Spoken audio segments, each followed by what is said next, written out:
L'Akragas si prepara per l'esordio di Coppa Italia di domenica prossima 6 settembre all'Esseneto contro i cugini del Casteltermini, ripescato ultimamente in eccellenza per la prima volta della sua storia calcistica. Purtroppo per motivi organizzativi la gara sarà giocata a porte chiuse, per cui non poteva esserci esordio più amaro.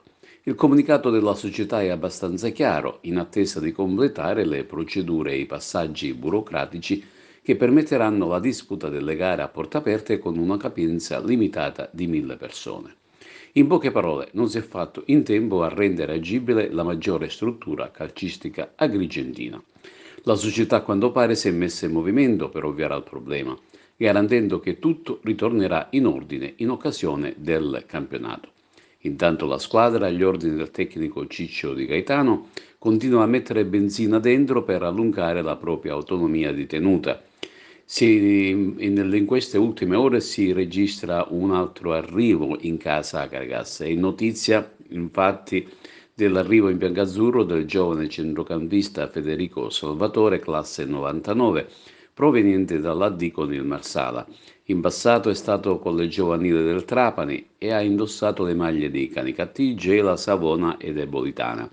Federico Salvatore si è aggregato alla squadra da qualche giorno.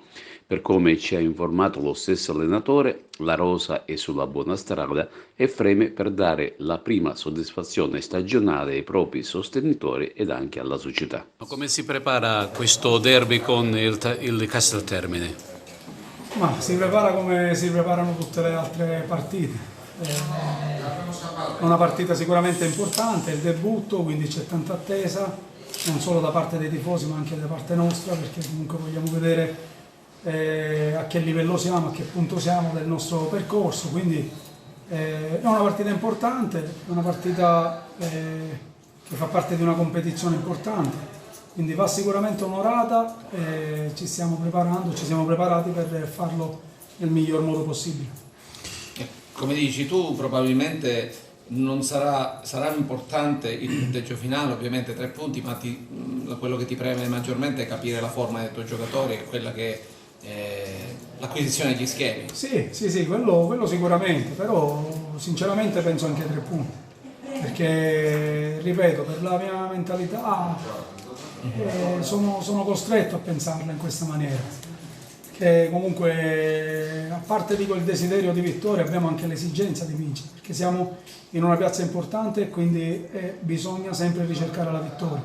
Poi è ovvio che se durante la partita capisci che non puoi vincere, l'importante è che non perdi. Una piccola nota stonata è dovuta dal fatto che si dovrà giocare a porte chiuse.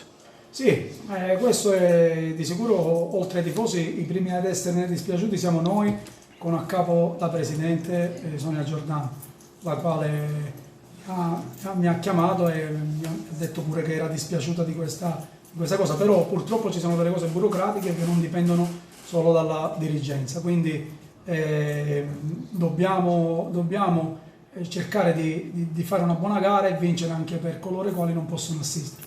Domani allora debutto in derby con il Casteltermine, una squadra vicino casa, diciamo che è un derby anche inedito sotto certi punti di vista, per l'eccellenza. Sì, quello sì, anche se comunque in Coppa Italia soprattutto le prime partite sono tutti derby, però noi siamo una squadra costruita andando per vincere, poi con tanti giocatori nuovi, quindi è importante iniziare col piede giusto, con la testa giusta, al di là che sia un derby, però penso che sia la prima partita ufficiale, bisogna iniziare veramente con la testa giusta.